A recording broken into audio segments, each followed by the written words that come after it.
ஆதித்த கரிகாலன் சுட்டிக்காட்டிய திசையில் ஆற்றங்கரை மண்டபம் ஒன்று இருந்தது. அது கல்வேலையினால் ஆன மண்டபம். வழிபோக்கர்கள் வெயிலிலும் மழையிலும் தங்குவதற்காக யாரோ தர்மவான் அதை கட்டியிருக்க வேண்டும். அந்த மண்டபம் வெயிலிலும் மழையிலும் வெகு காலம் அடிபட்டு முதுமையின் அறிகுறிகளை காட்டிக் கொண்டிருந்தது. மண்டபத்தின் முனைகளில் சிற்ப வேலைப்பாடு உடைய உருவங்கள் சில காணப்பட்டன. அவை இன்னவை என்று நவராகிய மலையமானுக்கு தெரியவில்லை. பார்த்தீர்களா தாத்தா என்று கேட்டான் ஆதித்த கரிகாலன். குழந்தாய், அந்த மண்டபத்தை தானே சொல்கிறாய்? அதில் வேறு ஒன்றும் எனக்கு தெரியவில்லையே. மண்டபமோ வெறுமையாகத்தான் இருக்கிறது. அதில் யாரும் இருப்பதாக காணவில்லையே என்றார் மலையமான் கிழவர். தாத்தா, உங்களுக்கு வயதாகி விட்டது என்று இப்போதுதான் எனக்கு நன்றாய் தெரிகிறது. அதனால் கண் பார்வை குன்றியிருக்கிறது. அதோ பாருங்கள், ஒரு பெரிய பருந்து. எத்தனை பெரியது! அதன் சிறகுகள் எவ்வளவு பெரியது! அது தன் கால்களில் ஒரு சின்னஞ்சிறு புறாவை கிழித்துக் கொண்டிருக்கிறதே, தெரியவில்லையா? பருந்தின் கூரிய நகங்கள் கிழித்து புறாவின் ரத்தம் சிந்துகிறதே, தெரியவில்லையா? அதோ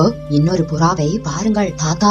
அந்த பயங்கரமான பருந்தின் அருகில் வட்டமிடுகிறது. அந்த பருந்திடம் எப்படி கெஞ்சுகிறது! பருந்தின் கால்களில் அகப்பட்டு கொண்டிருக்கும் புறா அதனுடைய காதலனாக இருக்க வேண்டும். காதலனுக்கு உயிர் பிச்சை கொடுக்கும்படி அது கெஞ்சுகிறது. தாத்தா, அந்த புறா கெஞ்சுகிறதா அல்லது பருந்திடம் சண்டைக்கு போகிறதா? இறகை அடித்துக் கொள்வதை பார்த்தால் சண்டைக்கு போவதாகவே தோன்றுகிறது. அந்த பெண் புறாவுக்கு என்ன தைரியம் பாருங்கள்! பருந்திடம் சண்டைக்கு போகிறது. காதலனுடைய உயிரை காப்பாற்றுவதற்காக அந்த பயங்கர ராட்சதனுடன் போராட போகிறது. தாத்தா, இந்த பருந்து மனம் இறங்கும் என்று நினைக்கிறீர்களா? இறங்காது, ஒரு நாளும் இறங்காது. இம்மாதிரி எத்தனையோ புறாக்களை அது கொன்று தின்று கொளுத்து கிடக்கிறது. சண்டாள பருந்தே, இதோ உன்னை கொன்று போடுகிறேன் என்று கூறிக்கொண்டே ஆதித்த கரிகாலன் பக்கத்தில் கிடந்த கூழாங்கல்லை எடுத்து வீசி எறிந்தான். அந்த கூழாங்கல் மண்டபத்தை நோக்கி சென்று அதன் ஒரு முனையில் பட்டுவிட்டு கீழே விழுந்தது. ஆதித்த கரிகாலன், ராட்சதனே, உனக்கு நன்றாய் வேண்டும் என்று சொல்லிவிட்டு இடி இடி என்று பயங்கரமாக சிரித்தான். பேரப்பிள்ளையின் புத்தி சுவாதீனத்தை பற்றி ஏற்கனவே கிழவருக்கு சிறிது சந்தேகம் இருந்தது.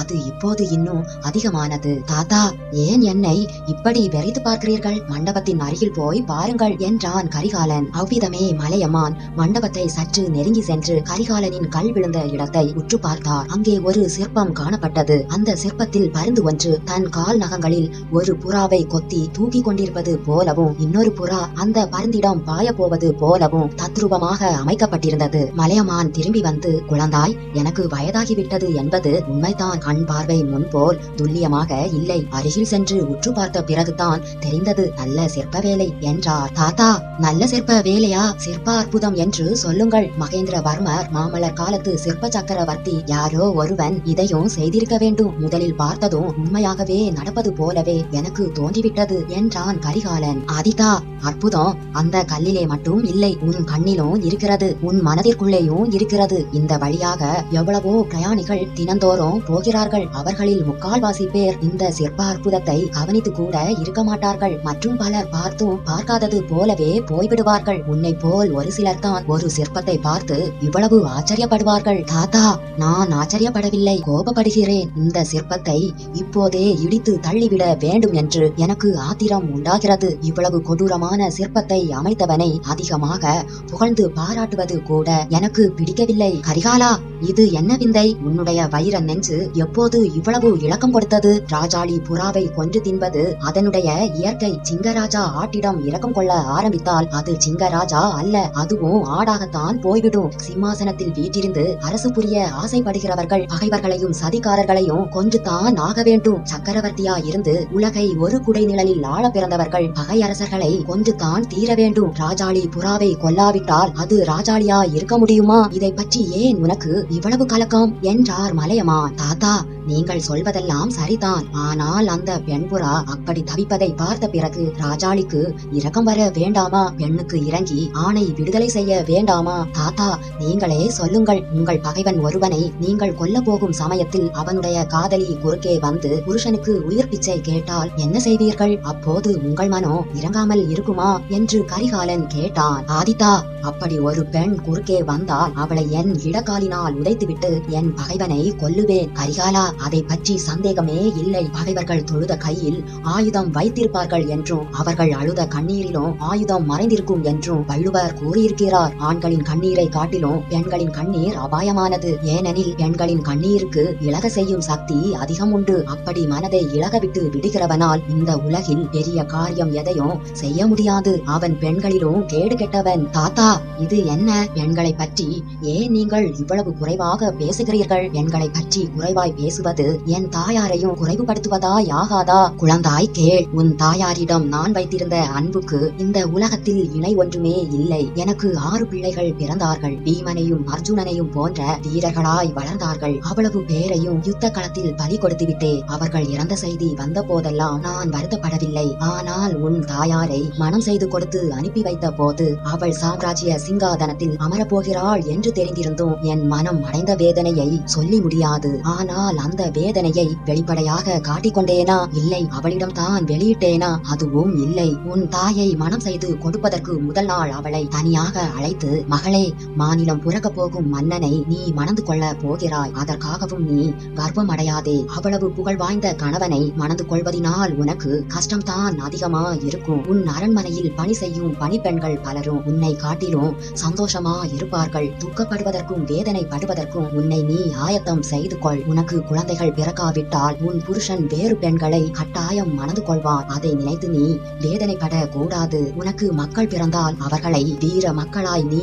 வளர்க்க வேண்டும். அவர்கள் போர்க்களத்தில் உயிர் விட்டதாக செய்தி வந்தால் ஒரு சொட்டு கண்ணீர் கூட விடக்கூடாது. உன் கணவன் சந்தோஷமா இருந்தால் நீயும் சந்தோஷமா இரு. உன் புருஷன் துக்கப்பட்டால் நீ அவனை சந்தோஷப்படுத்த பார். உன் கணவன் நோய்வாய்ப்பட்டால் நீ அவனுக்கு பணிவிடை செய். உன் கணவன் இறந்தால் நீயும் உடன்கட்டை ஏறிவிடு. உன் நெஞ்சில் உதிரம் கொட்டினாலும் உன் கண்களில் மட்டும் கண்ணீர் சொட்டக்கூடாது. மலையமான் வம்சத்தில் பெண்களுடைய குலாச்சாரம் இது என்று இவ்விதம் உன் அன்னைக்கு புத்திமதி கூறினே. அம்மாதிரியே உன் அன்னை இன்று வரை நடந்து வருகிறாள், நடத்தியும் வருகிறாள். கரிகாலா, உன்னையும் உன் சகோதரனையும் இணையில்லாத வீரர்களாக வளர்த்து வந்திருக்கிறாள். உன் தந்தை நோய்வாய்ப்பட்ட பின்னர் இரவு பகல் அவர் பக்கத்தில் இருந்து அவளே எல்லா பணிவிடைகளையும் செய்து வருகிறாள். உன் அன்னையை என் மகளாக பெற்றதை நினைக்கும் போதெல்லாம் என் தோள்கள் பூரிக்கின்றன என்றார் மலையமான். தாத்தா, என் தாயை நினைக்கும் போதெல்லாம் நான் அடையும் பெருமிதத்துக்கும் அளவில்லை. ஆனால் ஒன்று கேட்கிறேன், சொல்லுங்கள். என் தந்தையின் கொடிய பகைவன் ஒருவன் அவரை கொல்வதற்காக கத்தியை ஓங்கிக் கொண்டு வருவதாக வைத்துக் கொள்ளுங்கள். என் தாயார் அப்பொழுது என்ன செய்வாள்? முன்னால் நின்று கண்ணீர் பெருக்கி கணவனை காப்பாற்றும்படி அந்த பகைவனை வேண்டிக் கொள்வாளா? முக்கியமாக அப்படி வருகிற பகைவன் என் அன்னைக்கு தெரிந்தவனாகவும் இருந்துவிட்டால் என்ன செய்வாள்? குழந்தாய், உன் தாயார் ஒரு நாளும் அப்படி பகைவனிடம் உயிர் பிச்சை கேட்க மாட்டாள். மலையமான் மகள் அவ்விதம் ஒரு நாளும் தான் பிறந்த குலத்தையும் குந்த குலத்தையும் அவமானப்படுத்த மாட்டாள். அவளுடைய புருஷனுடைய பகைவனை தனக்கும் கொடிய பகைவனாகவே கருதுவாள். பகைவன் முன்னால் கை கூப்ப மாட்டாள், கண்ணீரும் விடமாட்டாள். கணவன் உயிர் துறந்தால் உடனே அவன் மீது விழுந்து தானும் உயிரை விடுவாள். அல்லது மனதை கல்லாக செய்து கொண்டு உயிரோடு இருப்பாள். பகைவனை பழிக்கு பழி வாங்குவதற்காக மட்டுமே உயிரை வைத்துக் கொண்டு இருப்பாள். இதை கேட்ட ஆதித்த கரிகாலன் ஒரு நெடிய பெருமூச்சு விட்டு, தாத்தா, நான் போய் வரவா என்று கேட்டான். ஆதித்தா, அவசியம் போகத்தான் வேண்டுமா? தாத்தா, அதை பற்றி இன்னும் என்ன சந்தேகம்? பாதி வழிக்கு மேலே வந்தாகிவிட்டதே. ஆதித்தா, பாதி வழிக்கு மேல் வந்தாகிவிட்டது. நானும் முதலில் உன்னை போக வேண்டாம் என்றேன். அப்புறம் போகும்படி சொன்னேன். உன் தம்பியை பற்றிய செய்தி கேட்ட பிறகு நீ போவதே நல்லது என்று தீர்மானித்தேன். அருள்மொழிவர்மன் இறந்திருப்பான் என்று நான் நம்பவில்லை. தாத்தா, நானும் நம்பவில்லை. கரிகாலா, உன் தந்தையின் இளம் பிராயத்தில் சில காலம் அவர் இருக்கும் இடம் தெரியாமல் இருந்தது. அதுபோல் அருள்மொழியும் ஏதேனும் ஒரு தீவில் ஒதுங்கியிருப்பான். சில நாளைக்கெல்லாம் வந்து சேர்வான் என்றே நம்புகிறேன். ஆனாலும் அந்த செய்தி சோழ நாடெங்கும் கொந்தளிப்பை உண்டாக்கி விட்டிருக்கிறது என்று அறிகிறேன். உன் பெற்றோர்களும் கவலையில் ஆழ்ந்திருப்பார்கள். இந்த சமயம் அவர்கள் பக்கத்தில் இருந்து நீ ஆறுதல் சொல்வது அவசியம். அப்படி போகும்போது பழுவேட்டரையர்களின் விரோதியாக போவதை காட்டிலும் சிநேகமாய் போவது நல்லது. ஆகையினால்தான் நீ சம்புவரையர் அழைப்புக்கு இணங்கி போவதற்கு சம்மதித்தேன். அவன் வேண்டுமென்றே என்னை அழைக்கவில்லை. அழைத்திருந்தால் நானும் வந்திருப்பேன். தாத்தா, எனக்காக அவ்வளவு தூரம் நீங்கள் பயப்படுகிறீர்களா? என்னை அவ்வளவு கையினால் ஆகாதவன் என்று எண்ணி விட்டீர்களா என்று கேட்டான் கரிகாலன். இல்லை ஆதித்தா, இல்லை. நீ எத்தகைய வீராதி வீரன் என்பது எனக்கு தெரியாதா? கொடிய ஆயுதங்களை தரித்த 16,000 பகைவர்களின் நடுவில் நான் உன்னை தன்னந்தனியாக நம்பி அனுப்புவேன். ஆனால் கண்ணீர் பெருக்கி உன் மனதை கலங்க செய்யக்கூடிய ஒரு பெண்ணின் முன்னால் உன்னை தனியாக அனுப்புவதற்கு மட்டும் பயப்படுகிறேன். தாத்தா, சம்புவரையர் மகள் அப்படியெல்லாம் ஜால வித்தையில் தேர்ந்தவள் என்று நான் கேள்விப்படவில்லை. ஆண் மக்கள் முன்னால் வருவதற்கே அஞ்சக்கூடிய பெண்ணாம் கந்தமாறன் சொல்லியிருக்கிறாள். நான் அப்படியெல்லாம் அவசரப்பட்டு தாய் தந்தையர் சம்மதம் இல்லாமல் ஒரு காரியத்தை செய்துவிட மாட்டேன். உங்களுடைய பழங்குடியில் பிறந்த 2 பெண்கள் இன்னும் மனமாகாமல் இருக்கிறார்கள் என்பதும் எனக்கு நன்றாக தெரியும். ஆதித்தா, அதை பற்றி சிந்தனையே எனக்கு இல்லை. என் மூத்த மகனுடைய பெண்கள் 2 பேர் திருமண பிராயம் வந்தவர்கள் இருக்கிறார்கள் தான். ஆனால் அவர்களை உன் கழுத்தில் கட்டும் எண்ணம் எனக்கு சிறிதும் இல்லை. ஏற்கனவே சோழ நாட்டு சிற்றரசர்கள் பலரும் என் மீது பொறாமையும் பகைமையும் கொண்டிருக்கிறார்கள். இதுவும் வேறு சேர்ந்து விட்டால் கேட்க வேண்டியதில்லை. அதற்கு பதிலாக சம்புவரையர் மகளையே நீ கட்டிக்கொண்டால் நான் ஒருவாறு திருப்தி அடைவேன். எனக்கோ வயது அதிகமாகிவிட்டது, உடல் தளர்ந்து விட்டது. சில சமயம் உள்ளமும் நெகிழ்ந்து விடுகிறது. மறுபடியும் என் அருமை பேரனை காண மாட்டேனோ, இதுதான் உன்னை நான் பார்ப்பது கடைசி முறையோ என்றெல்லாம் சில சமயம் எண்ணிக்கொள்கிறேன். இனிமேல் என்னால் உனக்கு உதவி எதுவும் இல்லை. புதிய சிநேகிதர்கள் சிலர் உனக்கு அவசியம் வேண்டும். உன் விஷயத்தில் சிரத்தை கொள்ள கூடியவர்கள் வேண்டும். ஆகையால் சம்புவரையர் மகளை நீ மணந்து கொண்டால் நான் உண்மையில் மகிழ்ச்சி அடைவேன். தாத்தா, உங்கள் மகிழ்ச்சிக்காக கூட அதை நான் செய்ய முடியாது. சம்புவரையர் மாளிகைக்கு நான் விருந்தாளியாக போவது அவருடைய சிநேகிதத்தை விரும்பியும் அல்ல, அவர் மகளை மனம் புரியவும் அல்ல. நீங்கள் அது பற்றி நிம்மதியா இருக்கலாம். குழந்தாய், அப்படியானால் எதற்காக போகிறாய்? என்னிடம் உண்மையை சொல்லக்கூடாதா? உன்னுடைய நண்பர்கள் இருவரும் பேசிக் கொண்டிருந்ததில் சில வார்த்தைகள் அவ்வப்போது என் காதில் விழுந்தன. பெரிய பழுவேட்டரையன் 60 வயதுக்கு மேல் கல்யாணம் செய்து கொண்டானே, அந்த மோகினி பிசாசு உனக்கு ஓலை அனுப்பியிருக்கிறாள் என்றும் அதனாலே தான் நீ கடம்பூர் வர சம்மதித்தா என்றும் அவர்கள் பேசிக் கொண்டார்கள். அது உண்மையா? ஆம் தாத்தா, அது உண்மைதான் என்றான் ஆதித்த கரிகாலன். கடவுளே, இது என்ன காலம்? கரிகாலா, நான் சொல்வதை கேள். நீ பிறந்த சோழ குலம் 2000 ஆண்டுகளாக வாழையடி வாழையாக வந்த பெருமை பெற்ற குலம். உன்னுடைய மூதாதைகள் சிலர் உலகத்தை ஒரு குடையில் ஆண்ட சக்கரவர்த்திகளா இருந்திருக்கிறார்கள். சில சமயம் உறையுறையும் அதன் சுற்றுப்புறத்தையும் மட்டும் ஆண்ட குறுநில மன்னர்களாகவும் இருந்திருக்கிறார்கள். சிலர் ஏகபத்தினி விரதம் கொண்டு ராம பிரானை போல் இருந்ததுண்டு. சிலர் பல தாரங்களை மனம் செய்து கொண்டு வீர புதல்வர்கள் பலரை ஈன்றதுண்டு. சிலர் சிவபக்தர்கள், சிலர் திருமாலின் பக்தர்கள், சிலர் சாமியும் இல்லை பூதமும் இல்லை என்று சொல்லி வந்தார்கள். ஆனால் அவர்களில் யாரும் தங்கள் நடத்தையில் களங்கம் உண்டாகுமாறு நடந்ததில்லை, பிறர் மனை விளைந்ததில்லை. குழந்தாய், கன்னி பெண்களாயிருக்கும் பெண்களை எத்தனை பேரை வேண்டுமானாலும் மணந்து கொள். உன் பாட்டனின் தந்தை புகழ்பெற்ற பராந்தக சக்கரவர்த்தி 7 பெண்களை மணந்து கொண்டார். அவரை போல் நீயும் மணந்து கொள். ஆனால் பெரிய பழுவேட்டரையன் மணந்து கொண்ட மாய மோகினியை கண்ணெடுத்தும் பார்க்காதே. மன்னிக்க வேண்டும் தாத்தா, அந்த மாதிரி குற்றம் ஒன்றும் நான் செய்ய மாட்டேன். சோழ குலத்துக்கும் மலையமான் குலத்துக்கும் களங்கம் உண்டு பண்ண மாட்டேன். குழந்தாய், அப்படியானால் அவள் அழைப்புக்காக ஏன் போகிறாய்? தாத்தா, உண்மையை உங்களிடம் சொல்லிவிட்டே போகிறேன். அவளுக்கு ஒரு சமயம் நான் பெரிய தீங்கு செய்தேன். அதற்காக அவளிடம் மன்னிப்பு கேட்டுக்கொள்ள போகிறேன் என்றான் கரிகாலன். இது என்ன வார்த்தை? ஒரு பெண்ணிடம் நீ மன்னிப்பு கேட்டுக்கொள்வதாவது என் காதினால் கேட்க சகிக்கவில்லையே என்றார் மலையமான். ஆதித்த கரிகாலன் சிறிது நேரம் தலை குனிந்த வண்ணமாக இருந்தான். பிறகு மனதை திடப்படுத்திக் கொண்டு பாட்டனாரிடம் பழைய வரலாற்றை ஒருவாறு கூறினான். வீரபாண்டியனை தான் தேடி சென்று அவன் ஒளிந்திருந்த இடத்தை கண்டுபிடித்ததையும், நந்தினி குறுக்கிட்டு உயிர் பிச்சை கேட்டதையும், தான் அதை கேட்காமல் ஆத்திரப்பட்டு அவனை கொன்றதையும், அன்று முதல் தன் மனம் நிம்மதி இல்லாமல் அலைபுறுவதையும் பற்றி விவரமாக கூறினான். தாத்தா, அந்த ஞாபகம் என்னை ஓயாமல் கஷ்டப்படுத்தி கொண்டிருக்கிறது. அவளை ஒரு தடவை பார்த்து மன்னிப்பு கேட்டு கொண்டால்தான் என் மனம் நிம்மதி அடையும். அவளும் போனதையெல்லாம் மறந்துவிட தயாராகி இருப்பதாக காண்கிறது. ராஜ்யத்தில் குழப்பம் விளையாமல் பார்த்து கொள்வதிலும் சிரத்தை கொண்டிருக்கிறாள். அதற்காகவே என்னை அழைத்திருக்கிறாள். போகும் காரியத்தை முடித்துக் கொண்டு வெகு சீக்கிரமாகவே காஞ்சிக்கு திரும்பி விடுவேன். தாத்தா, திரும்பி வந்ததும் என் தம்பியை கண்டுபிடித்துக் கொண்டு வருவதற்காக கப்பல் ஏறி புறப்படுவேன் என்றான் ஆதித்த கரிகாலன். மலையமான் கிழவர் பெருமூச்சு விட்டு, இதுவரையில் விளங்காமல் இருந்த பல விஷயங்கள் இப்போது எனக்கு விளங்குகின்றன. இன்று வரை மர்மமாக இருந்த பல காரியங்கள் அர்த்தமாகின்றன. விதியை வெல்ல யாராலும் முடியாது என்பது நிச்சயம்தான் என்றார். கெடில நதிக்கரையில் பாட்டனும் பேரனும் பேசிக் கொண்டிருந்த அதே சமயத்தில் கொள்ளிடத்தின் வடகரையில் உள்ள திருக்காநாட்டு முள்ளூர் என்னும் ஊரில் ஆழ்வார்க்கடியானும் வந்தியத்தேவனும் ஒரு வினோதமான காரியத்தில் ஈடுபட்டிருந்தார்கள். காநாட்டு முள்ளூர் ஆலயத்தில் கோயில் கொண்டுள்ள சிவபெருமான் கொள்ளிட கரைக்கு எழுந்தருளி ஸ்நானத்துக்கு வந்துள்ள பக்தர்களுக்கு அருள் தருவது வழக்கம். மத்தியான வேளையில் ஒவ்வொரு நாளும் உற்சவமாகவே இருக்கும். இருக்கும். அக்கம் பக்கத்து கிராமங்களில் இருந்து பக்தர்கள் திரண்டு வருவார்கள். விஷ்ணு கோயில் அந்த ஊரில் சிறிதாக இருப்பினும் அந்த கோயிலில் இருந்தும் பகவான் கருட வாகனத்தில் புறப்பட்டு கொள்ளிடக்கரைக்கு எழுந்தருளுவார். இவ்விதம் துலா மாதத்தில் வடகாவேரியில் ஸ்நானம் செய்வதற்காக கூடியிருந்த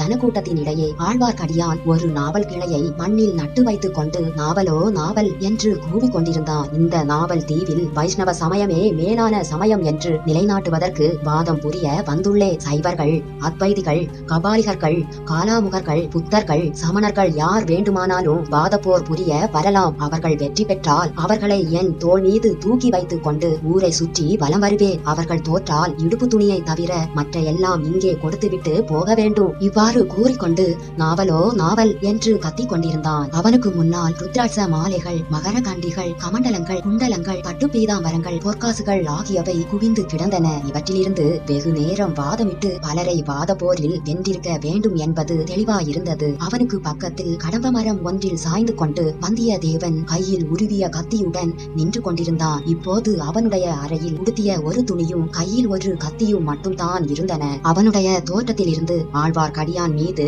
பலத்தை உபயோகிக்க பார்த்தவர்களை அவன் கத்தியை வீசி பயமுறுத்தி அனுப்பியிருக்க வேண்டும் என்று தோன்றியது. அந்த சமயத்தில் கூட்டமாகவும் கோஷித்துக் கொண்டும் வந்த சைவர் கூட்டம் ஒன்றை பார்த்து வந்தியத்தேவன் கூறிய மொழிகளிலிருந்து அது வெளியானது. எச்சரிக்கை, நியாயமாக வாதப்போர் செய்வோர் செய்யலாம். அத்துமீறி இந்த வைஷ்ணவன் மீது யாராவது கையை வைத்தால் இந்த வாளுக்கு இரையாவார்கள் என்று கூறியதுடன் கத்தியையும் இருமுறை சுழற்றினான். கோபத்துடன் வந்த சைவர்கள் சாந்தமடைந்தார்கள். அவர்களில் ஒருவர், ஓ வைஷ்ணவனே, ஏதோ நீ இன்றைக்கு வாதத்தில் ஜெயித்து விட்டதாக எண்ணி கர்வம் கொள்ளாதே. திருநாரை ஊருக்கு போ. அங்கே உன்னை வாதில் வென்று புறமுதுகிட்டு ஓட செய்யக்கூடிய நம்பியாண்டார் நம்பி இருக்கிறார். ஓ சைவபட்டரே, உங்கள் திருநாரையூர் நம்பியை திருநாராயணபுரத்து அனந்தபட்டரிடம் வந்து வாதமிட சொல்லுங்கள். அங்கே நானும் ஒருவேளை இருந்தாலும் இருப்பேன் என்று கூறினான் ஆழ்வார்க்கடியான். பலமுறை அவன் நாவலோ நாவல் என்று கூவியும் யாரும் புதிதாக வாதமிட வரவில்லை. எனவே நாவல் கிளையை எடுத்துவிட்டு சங்கு சக்கரம் பொறித்த வெற்றி கொடியை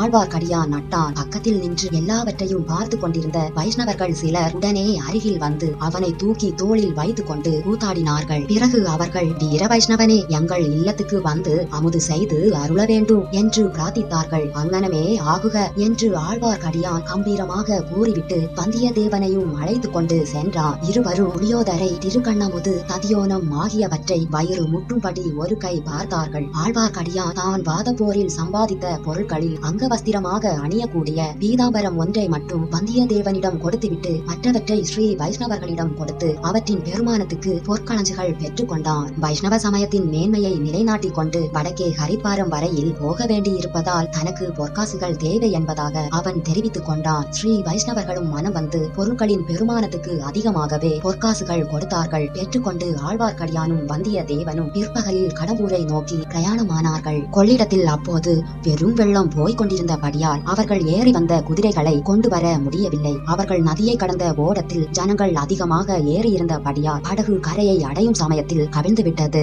மற்றவர்களைப் போல் வந்தியத்தேவனும் ஆற்று வெள்ளத்தில் விழுந்து நீந்தி கரை சேர வேண்டியதாயிற்று. அந்த சமயம் அத்தனை காலமாக எத்தனையோ நெருக்கடியான நிகழ்ச்சிகளிலும் வந்தியத்தேவன் காப்பாற்றி கொண்டு வந்த அவனுடைய அரை சுருளும் அதில் அவன் பத்திரப்படுத்தி வைத்திருந்த முத்திரை மோதிரமும் இளைய பிராட்டி தந்த ஓலையும் கூட நதி வெள்ளத்தில் போய்விட்டன. அவற்றுடன் இருந்த பொன் நாணயங்களும் போய்விட்டன. புதிய குதிரைகள் வாங்குவதற்கு பணம் சேகரிப்பதற்காகவே வாதப்போர் யுக்தியை அவர்கள் கையாண்டார்கள். யுக்தி பலித்து கொஞ்சம் பணமும் கிடைத்தது. ஆனால் அந்த கிராமாந்தர பகுதிகளில் குதிரை எங்கும் விலைக்கு கிடைக்காது என்றும் தெரிந்தது. கடம்பூர் கிராமத்தில் வாரம் ஒரு நாள் நடைபெறும் சந்தையில் ஒருவேளை குதிரைகள் விற்பனைக்கு வரலாம். இல்லாவிடில் திருப்பாதிபுலியூர் சென்று வாங்க வேண்டும். கடம்பூருக்கு போவதா வேண்டாமா என்பது பற்றி இருவருக்கும் விவாதம் நடந்தது. அதில் உள்ள சாதக பாதகங்களை பற்றி விவாதித்தார்கள். கடம்பூரில் ஆதித்த கரிகாலரின் வருகையை பற்றி ஏதேனும் செய்தி கிடைத்தாலும் கிடைக்கலாம். காஞ்சியிலிருந்து புறப்பட்டு விட்டாரா, எந்த வழியாக வருகிறார் என்று ஏதேனும் தகவல் தெரிந்தால் நல்லது அல்லவா?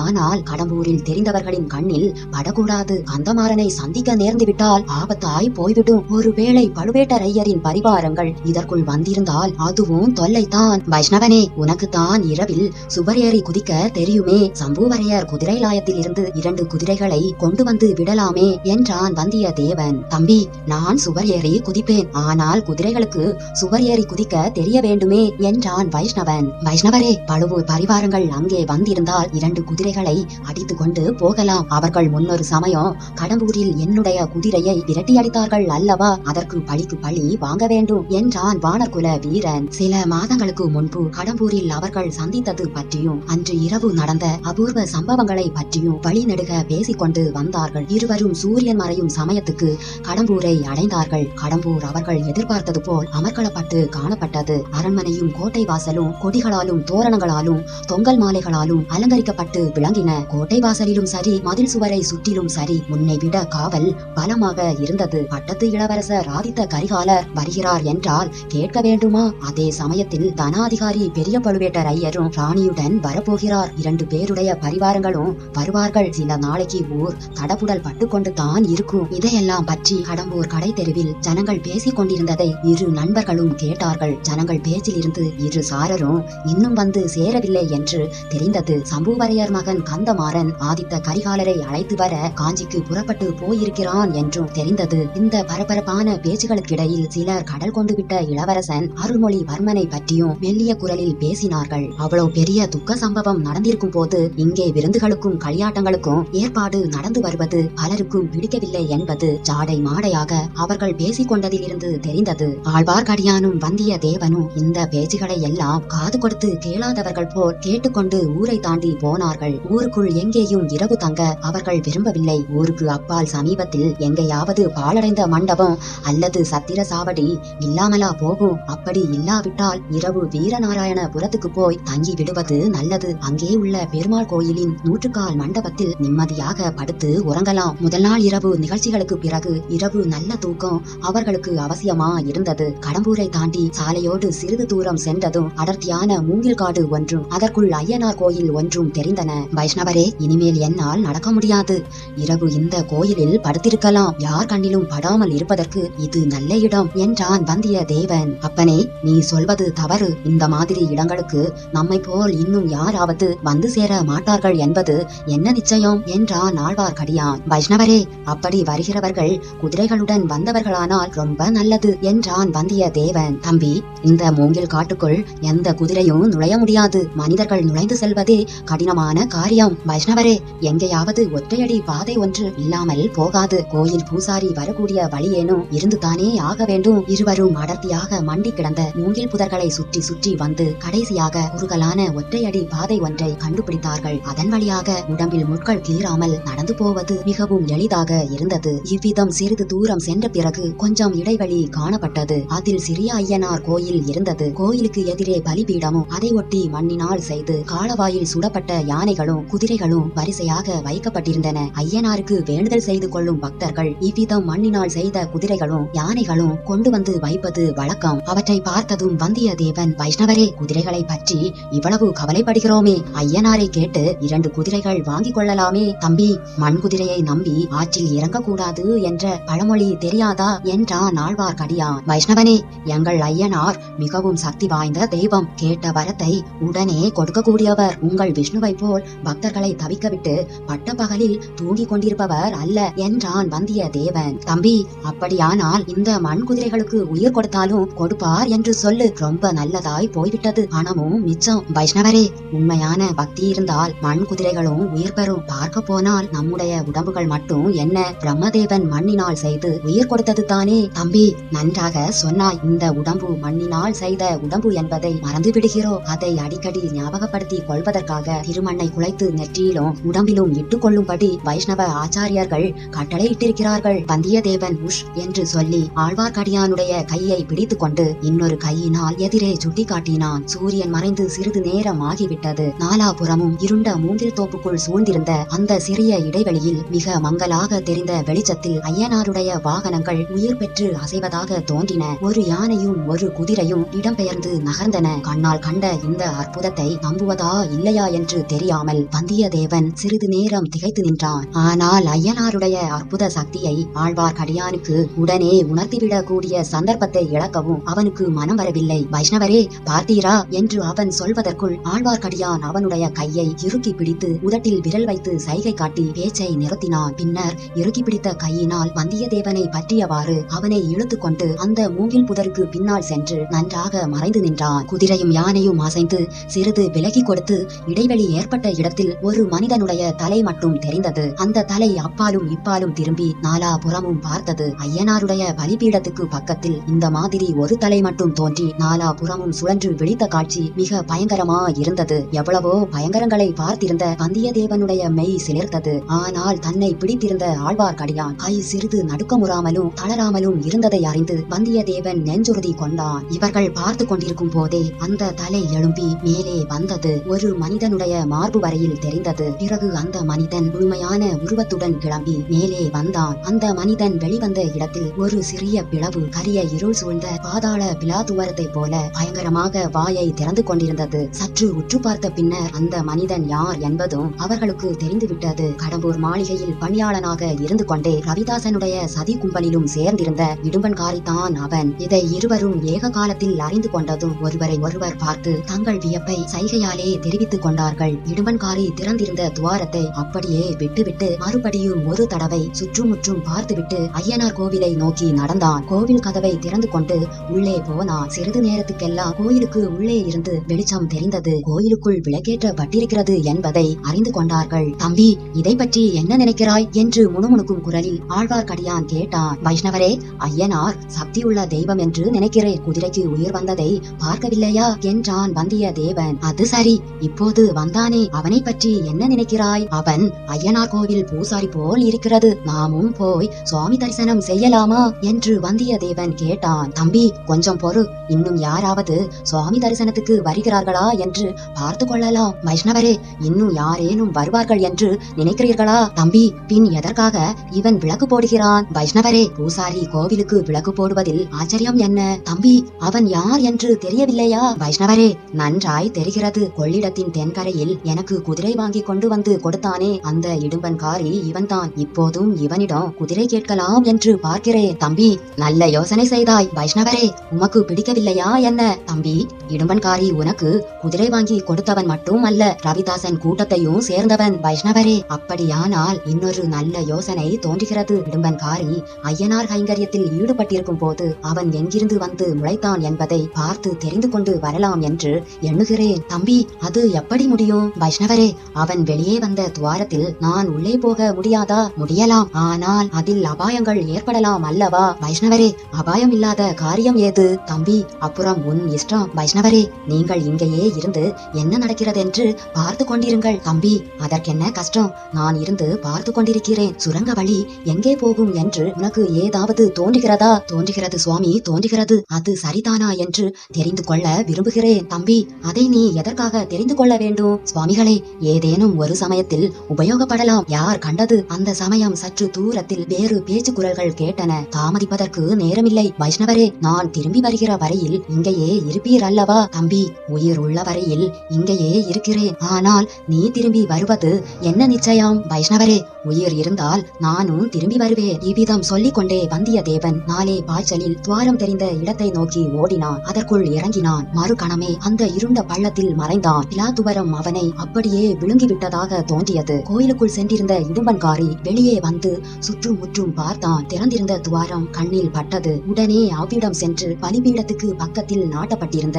சூலாயுதத்தை சுழற்றி திருகினான். இடம்பெயர்ந்து அகன்றிருந்த யானையும் குதிரையும் மறுபடியும் நெருங்கி வந்தன. துவாரம் அடைபட்டு இருந்த இடம் தெரியாமல் மறைந்து விட்டது. இந்த காரியத்தை செய்துவிட்டு இடும்பன்காரி மறுபடியும் வாசற்படியின் அருகில் வந்தான். அதே சமயத்தில் ரவிதாசன், சோமன் சாம்பவன் முதலியவர்களும் வேறு திசையிலிருந்து வந்து சேர்ந்தார்கள். ஆழ்வார்க்கடியான் மூங்கில் காட்டுக்கு பின்னால் இன்னும் நன்றாக மறைந்து கொண்டான். கோவில் வாசற்படி மேல் ரவிதாசன் உட்கார்ந்து கொண்டான். மற்றவர்கள் அவன் எதிரே தரையில் அமர்ந்தார்கள். தோழர்களே, நாம் கை கொண்ட விரதம் நிறைவேறும் சமயம் நெருங்கிவிட்டது என்றான் ரவிதாசன். இவ்வாறு தான் 6 மாதமாக நெருங்கிவிட்டது என்று சொல்லிக் கொண்டிருக்கிறோம் என்றான் ஒருவன். ஆம், அதில் தவறு ஒன்றும் இல்லை. 6 மாதமாகவே அந்த நாள் நெருங்கி வந்து கொண்டிருந்தது. விரல் விட்டு எண்ணக்கூடிய நாள் கணக்கில் நெருங்கிவிட்டது. ஆதித்த கரிகாலன் காஞ்சியை விட்டு கிளம்பிவிட்டான் என்ற செய்தி வந்திருக்கிறது. திருக்கோவலூர் கிழவன் அவனை தடுத்து நிறுத்த செய்த முயற்சி பலிக்கவில்லையாம். ரவிதாசரே, வழியில் வேறு யாராவது தடுத்து நிறுத்த மாட்டார்கள் என்பது என்ன நிச்சயம்? ஆதித்த கரிகாலன் முன்வைத்த காலை பின் வைக்கிறவன் அல்ல. இனி யார் தடுத்தாலும் கேட்க மாட்டான். அவனுடைய சகோதரி சொல்லி அனுப்பிய செய்தி போய் சேர்ந்தால் அது எப்படி போய் சேர முடியும்? செய்தி கொண்டு போன வாலிபனைத்தான் காட்டில் கட்டி போட்டுவிட்டு வந்தோமே. அவனை இன்று காலையில் கொள்ளிடத்தின் வடகரையிலே பார்த்தேன். அவனோடு நமது இன்னொரு பகைவனும் சேர்ந்திருக்கிறான். அவன் யார்? போலியான வேடம் போட்டு திரியும் போலி வைஷ்ணவன் தான். அப்படியானால் ஆனால் நாம் ஜாக்கிரதையாய் இருக்க வேண்டியதுதான். அவர்கள் ஆதித்த கரிகாலனை சந்திக்காமல் தடுக்க பார்க்க வேண்டும். தும்பை விட்டு வாலை பிடிக்கிற கதையாக இருக்கிறது. கையில் அகப்பட்டவனை அங்கே ஒரு வழியாக தீர்த்திருக்கலாம். ராணி எதற்காக அவனை உயிரோடு விட சொன்னாள் என்று தெரியவில்லை. தோழர்களே, எனக்கும் அப்போது புரியாமல் தான் இருந்தது. அப்புறம் தெரிந்து கொண்டே ராணி என்னையும் மிஞ்சிவிட்டாள் என்பதை ஒத்துக்கொள்கிறேன். மிக முக்கியமான நோக்கத்துடன் தான் வந்தியத்தேவனை உயிரோடு விட சொன்னாள் ராணி. அதை நீங்கள் இப்போது தெரிந்து கொள்ள வேண்டிய அவசியமில்லை. வந்தியத்தேவனை பற்றி கவலை வேண்டாம். ஆனால் அந்த வைஷ்ணவனை கண்டால் சிறிதும் தயங்காமல் உயிரை வாங்கிவிட்டு மறுகாரியம் பாருங்கள் என்றான் ரவிதாசன்.